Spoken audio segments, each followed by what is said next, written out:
Hey everyone, Josh here. I'd like to wish you a happy Star Trek Day.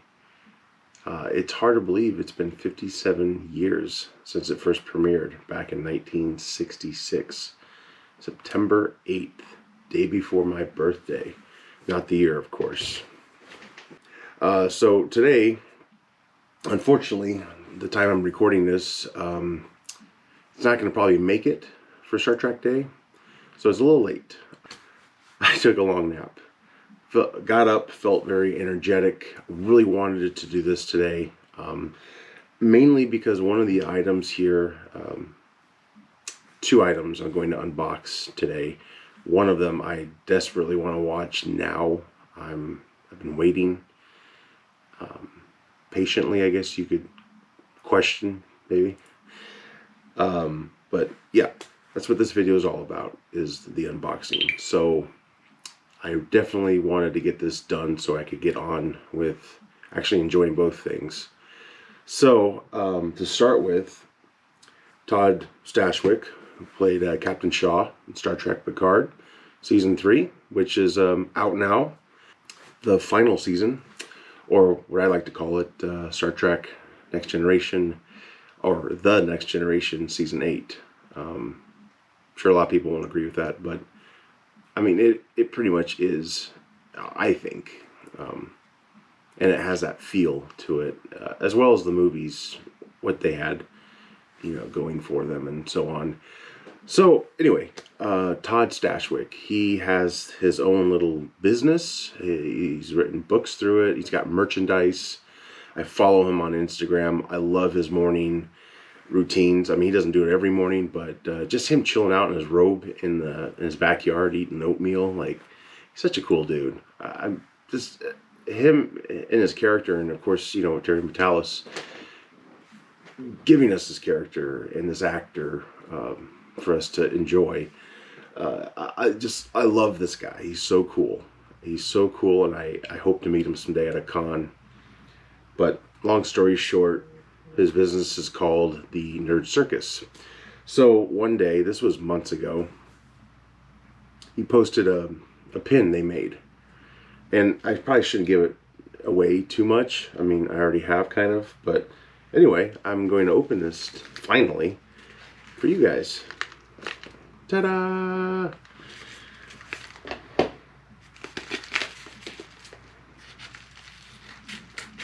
I want to preserve this sticker. Pretty cool. Sometimes I've even forgotten what I ordered from him.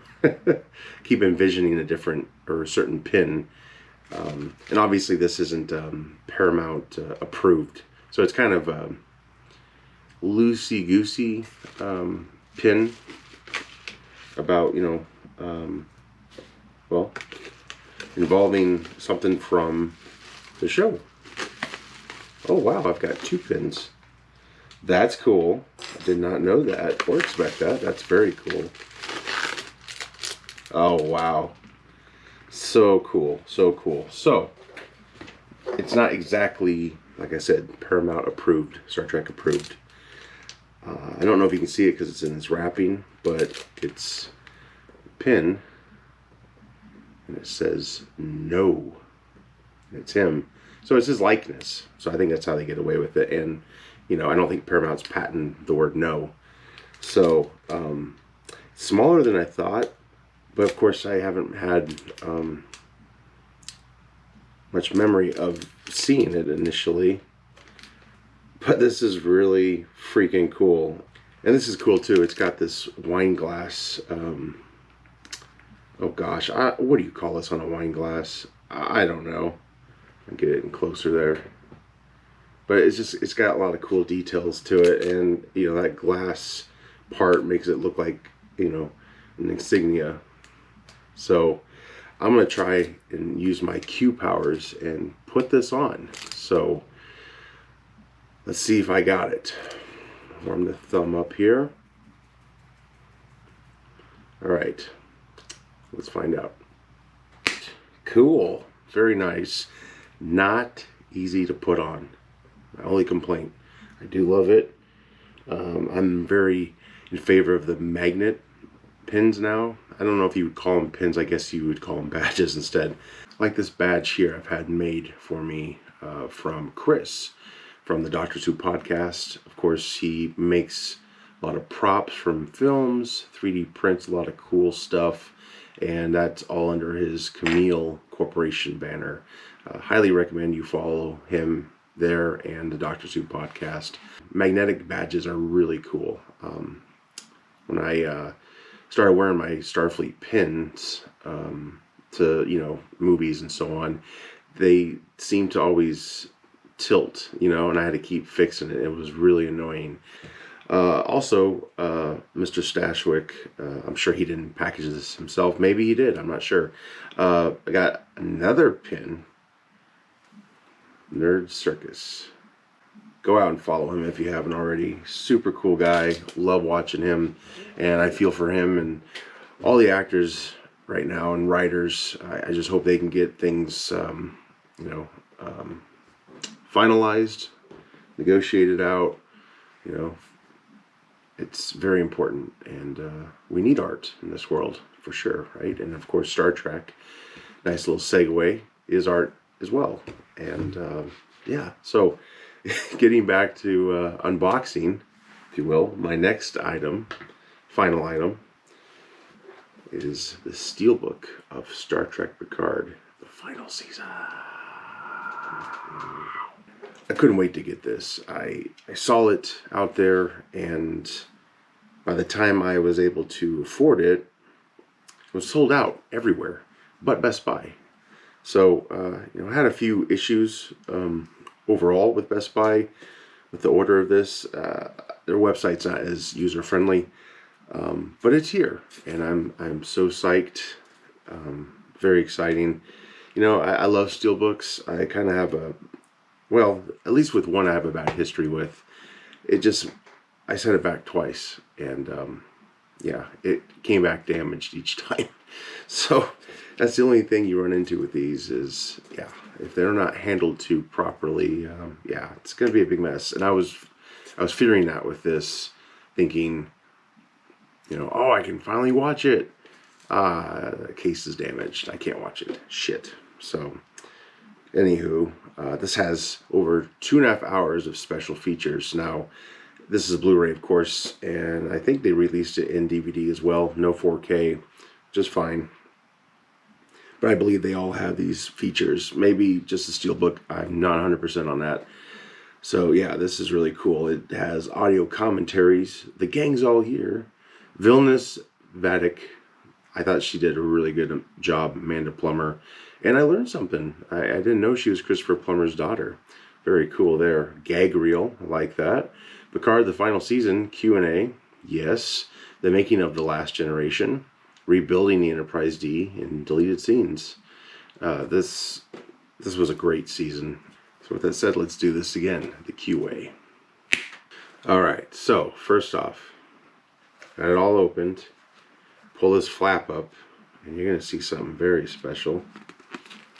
Dun, dun, dun, dun, dun, dun, dun, dun.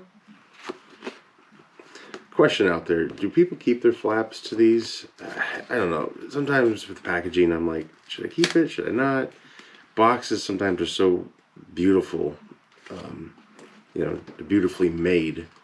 That's like, I really would love to keep it, but I don't have room, It's gorgeous. Feels so good. Just gotta be careful to not scratch it up. So let's open her up, shall we?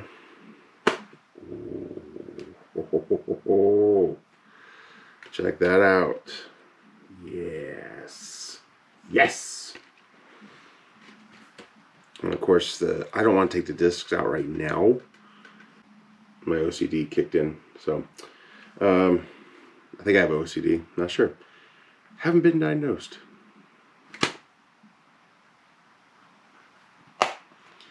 Great, great cover. Look at that. That's just beautiful. And I can't wait to own a ship. The Enterprise G. Spoilers.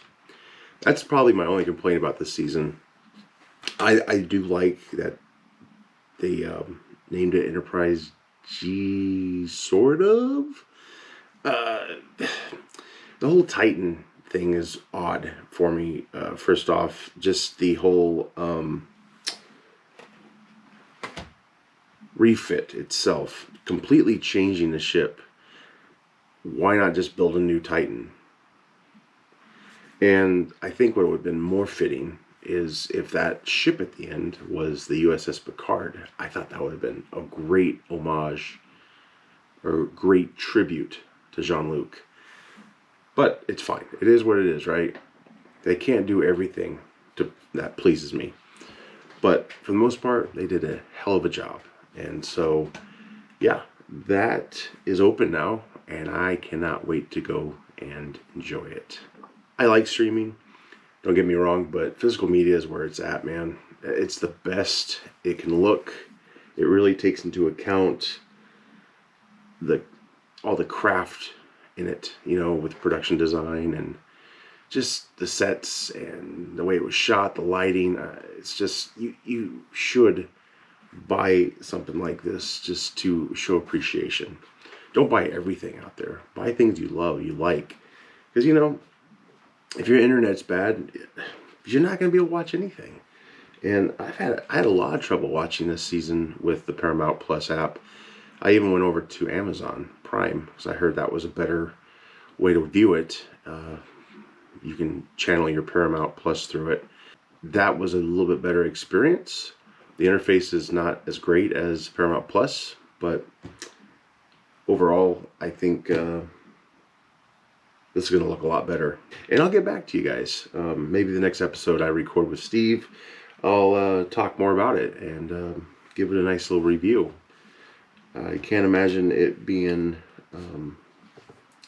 a dreadful review. Of course, Rotten Tomatoes certified this fresh, which I'm not a Rotten Tomato fan, and I know they have had some controversy lately.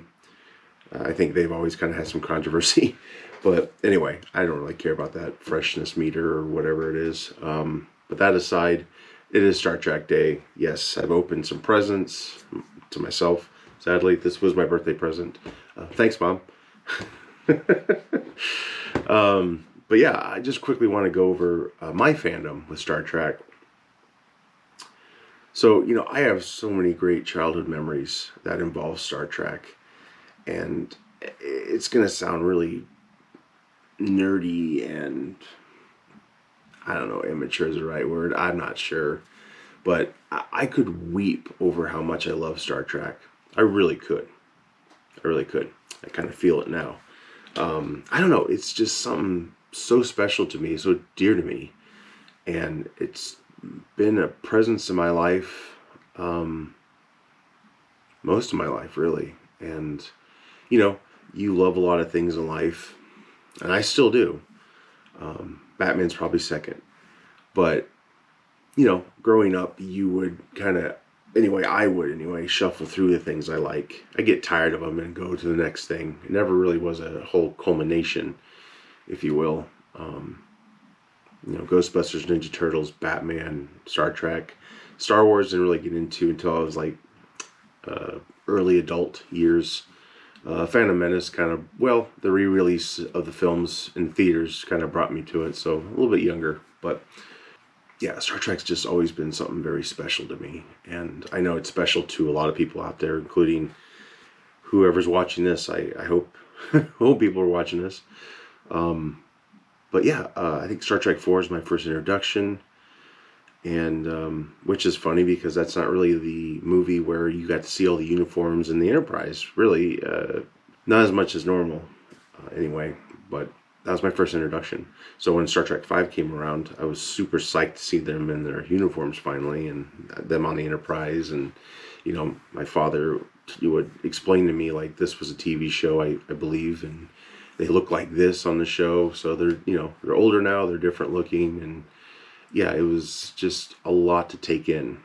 And man, if I could rediscover each one of those films again, that would be so incredible. That whole feeling. I remember going to the video store, because we had 4, we had 5, and maybe 6, but all the ones before that hadn't seen. And so to finally be able to see those, it was it was awesome. It was your typical, you rent one at the store, the video store, and then you go watch it and you're like, I need more. I need more. So you go back the next day and get the other ones, and yeah, it was a great time and great memories. Action figures. My friend Peter was a Star Trek fan, TNG mostly. His mom, Sandy, rest in peace. She was a great person, very nice, kind to me, and I think helped form my love of Star Trek even more. She liked the original series. Makes sense. She was, of that time. But yeah, you'd have these action figures, and he had the Data action figure where you could open them in the back and his arm. And I remember walking home with him playing that figure and just wanting it so bad, and I finally got it. And then over time, well, not too much time. I was pretty spoiled, but I remember the night I got my uh, Enterprise D with the 4 buttons. I still have it. It's right behind me over there in the box. I actually have 2 of them from a divorced family. So Christmas is, yeah, I got another one, and I'm not going to take that back. I still have it. Yeah, that was such a great memory, and going to see Star Trek 6 in the theater with my stepfather and overly dressing up for it. I remember thinking I was going to impress him, and he made me take all my stuff off. I think I got to keep the Star Trek hat. It was a Star Trek 5 hat, and I had Vulcan ears, and I taped them to the hat. Yeah, he was like, no, you're not wearing that. So I wish I still had those Vulcan ears. I need to buy some new ones. I really do. But yeah, I grew to love TNG from my friend Peter, and the action figures, everything. The whole toy line was just fantastic, and I just loved TNG. I remember it going off the air, and then seeing it in the theater, Generations with Peter, and in First Contact and Insurrection with Peter. Just great times. And Peter was a harsh critic on the movies. It was pretty funny, given our age. I was very close to my uncle, and he taught me a lot about recording and all that. Like VHS tapes, all kinds of tricks. And I remember finding out he liked TNG mainly because of Marina Sirtis' character, Deanna Troi. Wonder why? I don't see it. So yeah, he thought she was pretty, and I got him to watch the show, and it was great because I actually had a family member who was watching it kind of along with me. And then when DS9 premiered, I remember I had something time recorded for it. I think I had 2 VCRs time recorded for DS9. Did not want to miss it because I was at my father's for the weekend, and wasn't going to be able to see it for some reason. My uncle also recorded it as well, so I remember coming over to his place and watching it, that whole scroll, for the first time. And this was just so exciting because I wasn't part of the initial TNG premiere. I kind of joined midway through, I guess you could say, or maybe later than that. But yeah, DS9, it was like mine, kind of like I have embraced Star Trek. I bought the TV guides, the covers. I still have those, and yeah, I was all in, man. I was all in, and so yeah, it was really special. And so yeah, that was a great memory. Just so many. It means so much to me. It really does. And when Star Trek is at its best, at its greatness, just excellent.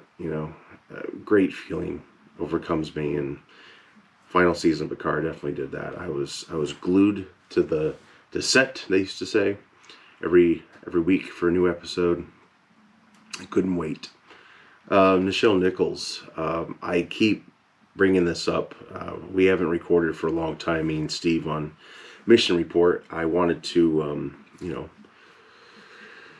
pay respects to her, so I'll do it now. I wanted to do more, but it is what it is. Yeah, her passing, of course, was very, very sad. I mean, with every passing of a Star Trek actor or crew member, so on, it's very sad. And I always hope that they felt the love appreciation for their hard work. And I know Nichelle definitely did.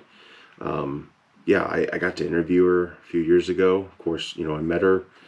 I didn't get too much time, so it was very brief. And I have that recording somewhere. Maybe I'll share it here. It's on one of our episodes of Field of Geeks a couple years back. She's very frail. She was selling a lot of cool jewelry, Star Trek inspired. Didn't even bother to look at the prices. I'm assuming it was pretty expensive, but anyway, I had a press pass and I was able to talk with her assistant and get some time. I didn't know how much time I had, so I just made it very, very brief. So it's not really a full interview. It's maybe 1, 2, or 3 questions. I can't quite remember, but I was trying to ask her something she hadn't been asked before, which is probably impossible. But she's very sweet and kind, and yeah, I got her autograph. I'm gonna hang that up and share it eventually. But yeah, she was very special, and come to find out, she's very special to NASA. I had no idea she helped recruit so many young astronauts in the '70s. That documentary, I believe it's on Paramount Plus, is it's worth checking out. Yeah, I wish I would have known that before. It's sad because you find out so much more about people when they pass, unless you're doing a report on them prior.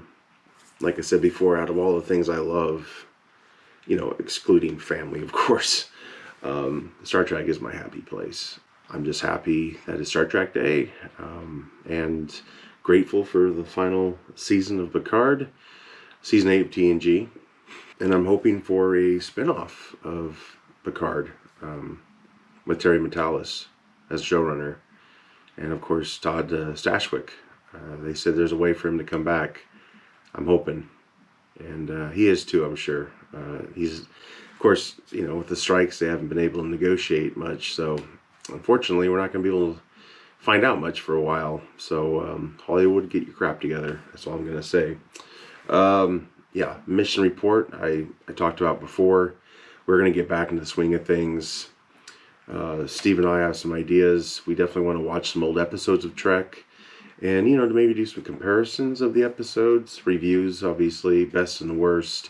There's so many things we could do, and obviously talk Star Trek news as well, and perhaps a commentary. I think we're due for one. We have done a Star Trek 2 commentary, so I think I'd like to do a Star Trek 3 as well, eventually. I have the TNG Blu-ray set, which is incredible. Thank you, Robert Meyer Burnett, for your hard work on that. I know other people also worked on it, so thank them. The box set has at least one extended episode of Measure of a Man. It's like the full cut of the episode, and Robert really pushed to have that done, and got the original writer on board. It was really cool hearing that from him, and I'm very excited to see it. So I think Steve and I should definitely watch that and maybe compare both versions. Also, Best of Both Worlds, I'm not sure if on the Blu-ray box set they combined them into like a film. I know that's been done in other releases, so we'll see if that's a thing, and if it is, I'd like to review that for sure. And yeah, of course, so much more. I'm going to do another unboxing very soon on something a lot bigger in a way. That would have been really great to unbox today, but I wanted to do this first, this as well. So we're going to do that. It's coming up, I promise. That will happen.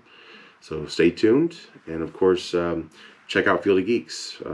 Under the umbrella of Field of Geeks, here we are, Star Trek Mission Report. And of course, a lot more content. So please subscribe to our channel here on YouTube. And you can also listen to this and other content from the YouTube channel wherever you podcast and stream from. Yeah, with that said, live long and prosper. Take care.